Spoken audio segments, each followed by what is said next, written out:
Selamat siang semuanya. Assalamualaikum warahmatullahi wabarakatuh. Bagaimana hari ini? Semoga selalu dalam keadaan sehat walafiat ya. Kita tidak terasa ya, sudah pada materi yang ke-6. Hari ini kita bahas penyajian laporan keuangan berbasis IFRS. Ya, kalau kemarin kita sudah bahas mengenai sejarah IFRS, kerangka konseptual dari IFRS, ya, dan sebagainya. Kemudian juga perbandingan implementasi IFRS di beberapa negara yang ada di dunia, negara-negara G20. Nah, saatnya pada kesempatan hari ini kita akan lebih mendalami mengenai bagaimana penyajian laporan keuangan berbasis IFRS. Nah, kalau kita lihat di IFRS ya, seperti di pertemuan, seingat saya kalau nggak pertemuan kedua ya, pernah saya singgung bahwa IFRS ini sumber utamanya adalah dari IAS ya, dari International Accounting Standard, yang kemudian disesuaikan dengan konsep IFRS menjadi standar accounting yang baru yang berbasis IFRS itu sendiri. Nah, eh, kalau kita berbicara tentang penyajian laporan keuangan, maka itu akan berbicara IFRS nomor 1 atau dalam hal ini adalah IAS nomor 1, Presentation of Financial Statement. Jadi kalau umpamanya Anda ingin mengetahui penyajian laporan keuangan yang berbasis IFRS di SAK kita itu juga sama ya, di SAK nomor 1, penyajian laporan keuangan. Nah, apa yang perlu kita ketahui pada saat kita mau menyajikan laporan keuangan? Kita mulai dulu dari informasi perusahaan ya. Jadi, sebuah entitas itu menyajikan informasi yang relevan bagi pengguna untuk membantu mengambil keputusan ekonomi. Nah, kira-kira ya, informasi apa yang perlu didapatkan di sana berkaitan dengan informasi perusahaan itu? Ya, biasanya para pengambil keputusan ekonomi, entah itu investor, ya, atau mungkin pemegang saham dan lain sebagainya, mungkin masyarakat juga ya, itu ingin mengetahui informasi keuangan dan keuangan sebuah perusahaan. Nah, di sini berkaitan dengan informasi apa yang harus disajikan oleh perusahaan itu, ya, informasi yang sifatnya mandatori, ya, artinya berarti informasi itu harus disajikan oleh perusahaan karena diwajibkan oleh regulasi. Atau mungkin ada informasi yang bisa disajikan secara sukarela ya, atau istilahnya yang biasanya disebut sebagai voluntary information. Nah, kemudian dengan informasi-informasi yang disajikan oleh entitas ya berkaitan dengan informasi yang relevan, itu juga bisa berkaitan dengan penyajian dan pengungkapan informasi yang sekiranya bisa mengurangi cost of capital dan cost of debt karena berkurangnya asymmetry information. Apa itu asymmetry information? Informasi yang tidak asimetri, maksudnya yang tidak tepat, yang misleading ya. Jadi asimetri itu nggak jelas informasinya, seperti itu. Jadi harapannya pengambil keputusan itu bisa mendapatkan informasi dari sebuah entitas, baik itu informasi keuangan maupun non keuangan yang relevan bagi kebutuhan mereka. Nah, informasi perusahaan apa yang biasanya bisa menyajikan hal-hal yang tadi saya sebutkan? Itu bisa kita lihat di dalam pertama laporan keuangan, ya, financial statement. Kemudian bisa kita dapat juga informasi-informasi itu dari annual report atau laporan tahunan. Atau juga kalau itu berkaitan dengan aspek-aspek lingkungan, aspek-aspek yang sifatnya untuk keberlangsungan dan keberlanjutan, itu kita bisa dapatkan informasinya dari sustainability report. Ya. Jadi kalau kita ingin menyatukan 3 laporan tadi ya, ada laporan keuangan, ada annual reporting, ada sustainability reporting. Nah, itu bisa dituangkan dalam satu laporan yang namanya integrated reporting atau yang disebut dengan triple bottom line. Nah, dengan menyajikan 3 laporan itu dalam satu yang terintegrasi, maka informasi-informasi yang dibutuhkan oleh pengambil keputusan ini jadi jelas atau mengurangi aspek asimetri information tadi. Ya. Dan yang tidak kalah penting adalah informasi-informasi digital. Karena kita sekarang ini hidup di era teknologi, maka hal-hal yang berbau informasi digital itu juga bisa kita ungkapkan di dalam informasi perusahaan. Jadi seperti itu.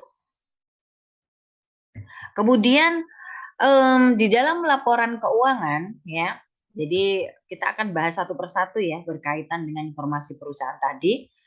Di dalam laporan keuangan itu ada 3 hal ya yang bisa kita ambil informasinya dari sana ya. Laporan keuangan itu memberikan informasi mengenai posisi keuangan tentunya. Kemudian informasi mengenai kinerja ya, kemudian perubahan posisi keuangan satu perusahaan, ya tentunya ini bisa memberikan manfaat yang besar bagi pemakai maupun pengambil keputusan ekonomi. Kemudian di dalam laporan keuangan itu sendiri juga itu bisa menunjukkan apa yang telah dilakukan oleh perusahaan selama ini atau istilahnya yang sering disebut adalah stewardship ya.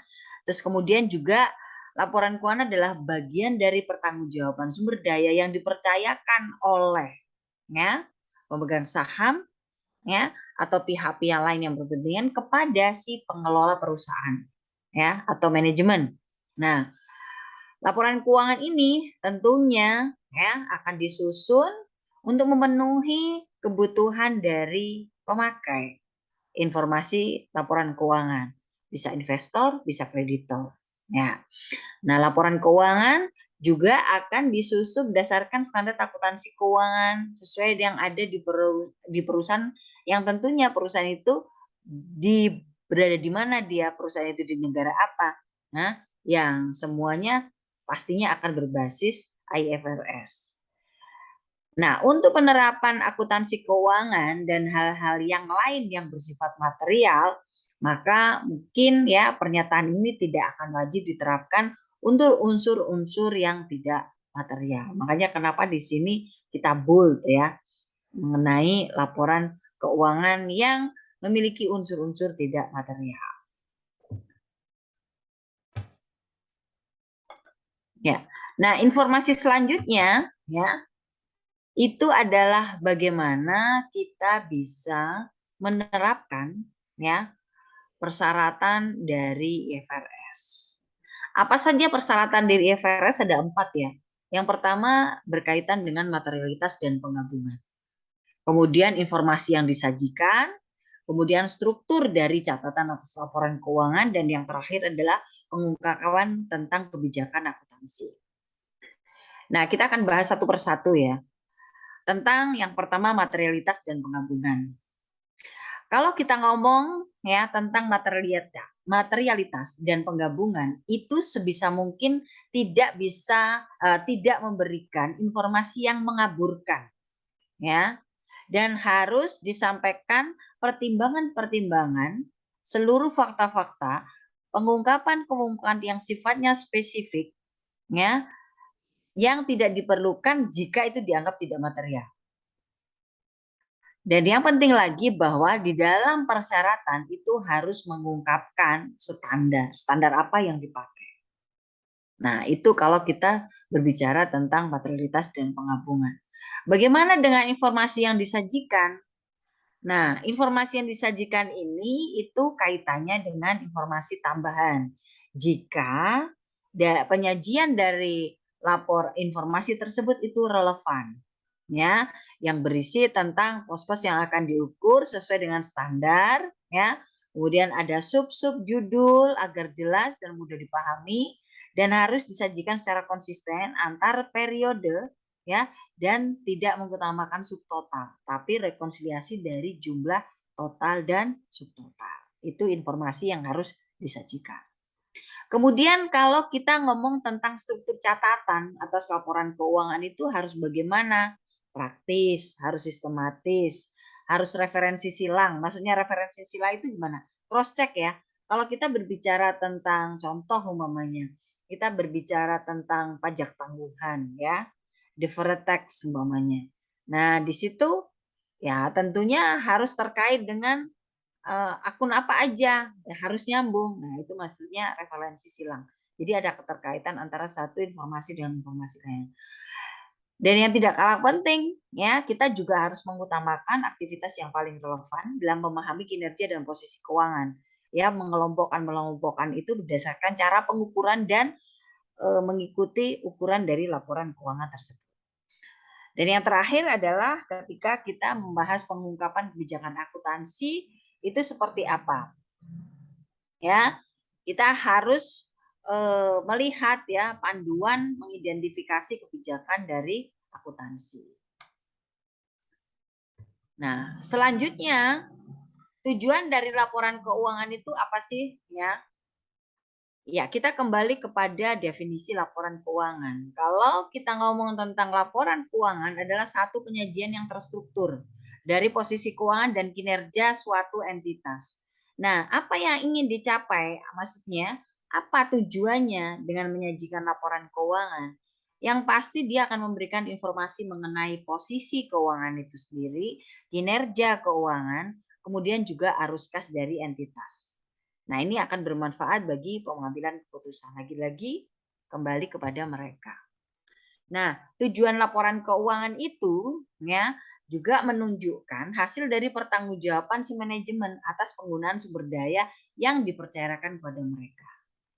Nah, di dalam laporan keuangan akan menyajikan aset, liabilitas, ekuitas yang seperti yang sudah Anda ketahui ya, pendapatan dan beban, kontribusi ya dari dan distribusi dari pemilik. Seperti itu.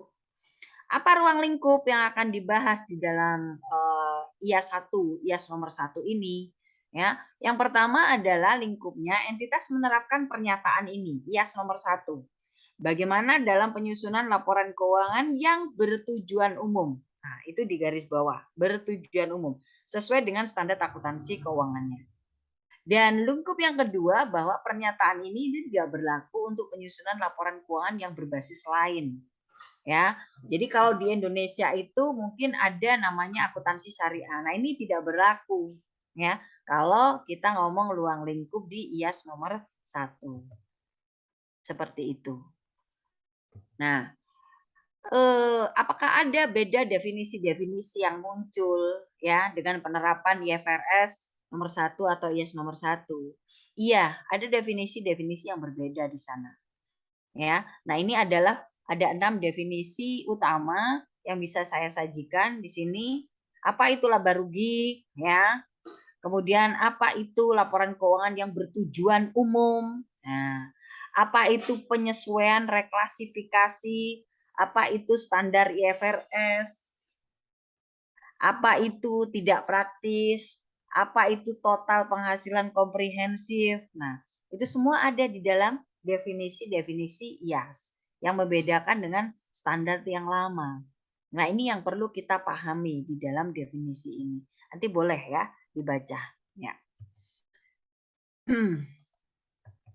Nah, untuk komponen laporan keuangan hampir sama ya. Komponen laporan keuangan ya tentunya berisi laporan posisi keuangan, laporan laba rugi dan penghasilan komprehensif lain, ada perubahan ekuitas, ada laporan arus kas, ada catatan atas laporan keuangan, dan yang tidak kalah penting adalah informasi komparatif untuk mematuhi periode sebelumnya karena sifatnya apa? Konsisten, ya. Nah, di dalam laporan posisi keuangan ya, itu kita bisa atau diperkenankan menggunakan judul laporan keuangan. Ya. Nah, entitas itu akan menyajikan semua komponen laporan keuangan yang lengkap dengan keutamaan yang sama. Dan manajemen entitas itu bertanggung jawab atas penyusunan dan penyajian laporan keuangan. Jadi bukan auditornya ya, yang bertanggung jawab ya, tapi adalah manajemen karena dia sebagai penyusun laporan keuangan dan bagaimana menyajikan laporan keuangan. Nah, di sini tentunya di dalam laporan posisi keuangan mereka juga bisa menyajikan pula secara terpisah dari laporan keuangan. Apa yang laporan terpisah yang bisa disajikan? Contoh seperti yang tadi di awal ya, bisa mengenai laporan terkait lingkungan hidup. Nah, laporan mengenai value added. Kemudian apa namanya? Hal-hal yang melekat yang bisa menjadikan informasi tambahan untuk mendukung disclosure dari laporan posisi keuangan. Nah, karakteristik umum dari IAS nomor 1 ini ya, penyajian laporan keuangan itu adalah disajikan secara wajar dan kepatuhan terhadap standar. Bagaimana kita menyebutkannya secara eksplisit, kepatuhan terhadap standar itu harus benar-benar secara eksplisit disampaikan di dalam laporan keuangannya. Itu karakteristik yang pertama. Kemudian yang berkaitan dengan transaksi, ya, kita menggunakan dasar akrual. Kita menggunakan material dan agregasi, dan kita juga menggunakan saling hapus. Nah, seperti apa itu? Itu dijelaskan semuanya. Kalau saling hapus kayak apa? Kalau material dan agregasi seperti apa? Itu harus dijelaskan. Ya, itu karakteristik yang kedua. Karakteristik umum yang ketiga berkaitan dengan going concern ya, atau kelangsungan usaha.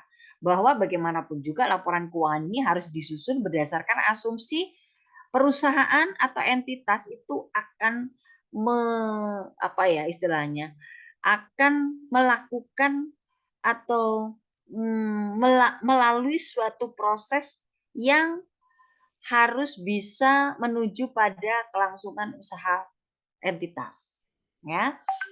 Nah, seperti itu. Apabila ada hal-hal yang mengganggu tentang going concern atau kelangsungan, maka perlu diungkap fakta-fakta. Apa yang menjadi gangguannya, apa yang menjadi pelanggaran asumsinya, dan sebagainya, dan sebagainya. Nah, karakteristik yang keempat adalah pelaporan. Bagaimana frekuensi pelaporan ini diatur, apakah tahunan atau interim atau bagaimana. Kemudian informasi yang komparatif itu dibandingkannya per periode seperti apa, ya, dan harus disajikan tentang konsistensinya. Nah, seperti itu. Nah, informasi komparatif minimum itu isinya apa aja? Ada 4 ya yang minimum ya. Yang pertama berkaitan dengan entitas menyajikan informasi komparatif ini berkaitan dengan periode sebelumnya. Dari seluruh jumlah yang dilaporkan dalam periode sebelumnya juga. Kecuali memang itu bisa diizinkan tidak dilaporkan secara komparatif oleh standar ya.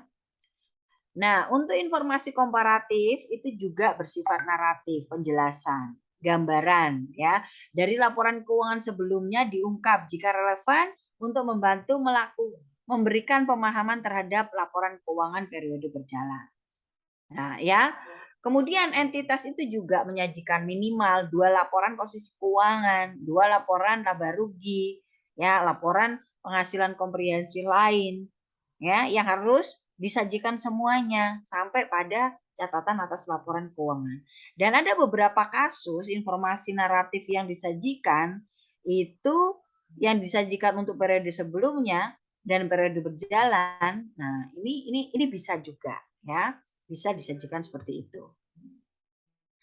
Nah, dari hasil identifikasi laporan keuangan, ya kita bisa melihat bagaimana entitas itu melakukan identifikasi laporan keuangan secara jelas dan membedakan dari informasi lain dalam dokumen publikasi yang sama. Dan apa yang ingin disajikan di dalam informasi tadi? Yang pertama tentang nama entitas dan periodenya tentunya ya. Kemudian laporan ini satu kesatuan atau kelompok, ya tanggal akhir periode yang disusun, mata uang pelaporannya seperti apa. Kemudian kalau memang ada pembulatan-pembulatan juga dijelaskan atau diungkap di sana. Nah, ya, ini kita tinggal sedikit mengulang ya. Tapi ada beberapa hal penting yang membedakan dengan standar akuntansi sebelumnya. Nah, bagaimana dengan laporan posisi keuangan? Ya, perubahan definisi kewajiban itu sekarang semenjak pakai IFRS kita pakai istilah liabilitas dan hak minoritas menjadi kepentingan non pengendali. Nah, ini di posisi ekuitas sama di posisi hutang itu ada beda istilah, ya, beda definisi. Kemudian untuk penyajian kepentingan non pengendali seperti yang tadi disebutkan, sebagian dari ekuitas yang ada dan sebagian dari laba itu bukan sebagai pengurang laba di dalam laporan keuangan konsolidasi. Nah, urutan laporan keuangan dalam ilustrasi menurut standar akuntansi keuangan berbeda dengan IAS ya. Biasanya kalau PSA kan dilihat dari lancar ke tidak lancar, tapi kalau IAS itu dari tidak lancar ke lancar. Ya, seperti itu. Nah, minimum lain dari item penyajian di dalam laporan posisi keuangan atau neraca, ya, nilai itu nilai material itu disajikan secara terpisah, ya. Jika tidak disajikan, ya dia jika dia tidak material, ya, itu dijelaskan dalam kelompok tertentu. Namun tetap harus ada penjelasan yang terpisah. Itu harapannya. Ya, dan yang terakhir berkaitan dengan penyajian ini bagaimana kita bisa menyajikan laporan laba rugi dan ya, penghasilan komprehensif lain. Nah, di sini ada istilah-istilah baru ya. Laporan rugi, jadi laporan laba rugi dan penghasilan komprehensif. Nah, di sini di dalam lapor laba rugi itu memasukkan unsur laba komprehensif. Nah, bagaimana laba dialokasikan untuk pemegang saham minoritas dan mayoritas. Ini kelihatan kalau di laporan sekarang. Ketentuan minimum item dalam laporan laba rugi itu apa aja harus dipenuhi semua. Termasuk juga bentuk dari klasifikasi beban berdasarkan fungsi dan sifat. Jika dia berdasarkan fungsi, maka akan ada pengungkapan berdasarkan sifat. Nah, dalam penyajian pos-pos yang luar biasa itu tidak diperkenankan lagi di dalam IFRS. Dan minimum line item untuk komponen laba rugi komprehensif itu memberikan informasi kepada pengguna tentang beban keuangan dan juga beban pajak. Jadi itu ya gambaran mengenai penyajian laporan keuangan berdasarkan IAS nomor 1. Nah, setelah ini Anda boleh tanya, ya. Saya tutup sementara dulu untuk materi penyampaian paparannya, ya. Kita bisa diskusikan setelah ini. Saya akhiri. Assalamualaikum warahmatullahi wabarakatuh.